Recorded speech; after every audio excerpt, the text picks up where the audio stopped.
পিতামাতার সঙ্গে কেমন আচরণ করা উচিত, ইসলামে কি বলে? মূলত বাবা মা হলো সন্তানের জন্য সবচেয়ে আপনজন।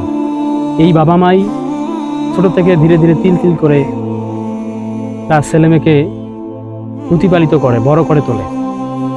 এই বাবা মায়ের সাথে ব্যবহারের ক্ষেত্রে ইসলাম কঠিন নির্দেশনা দিয়েছেন।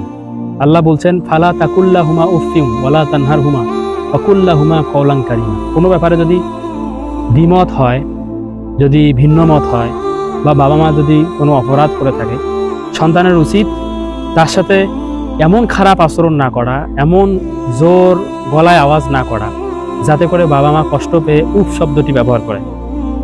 বরঞ্চ যদি তাদের ভুল মানুষ হিসাবে থেকেও থাকে, সেক্ষেত্রে সন্তান হিসাবে তাদের ভুল শুধরানোর যে কথা বলা হয়েছে ইসলামে, সেটি হচ্ছে ওয়াকুল্লা হুমা কওলান কারিমা, মানে সুন্দর করে তাদের সাথে কথা বলতে হবে।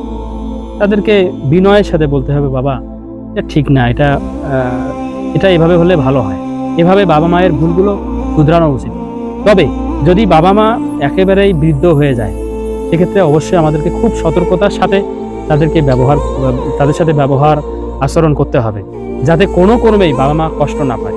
কেননা বাবা মা যদি কষ্ট পায়, তাহলে ওই সন্তানের জন্য জান্নাত পাওয়া খুব দুরূহ ব্যাপার।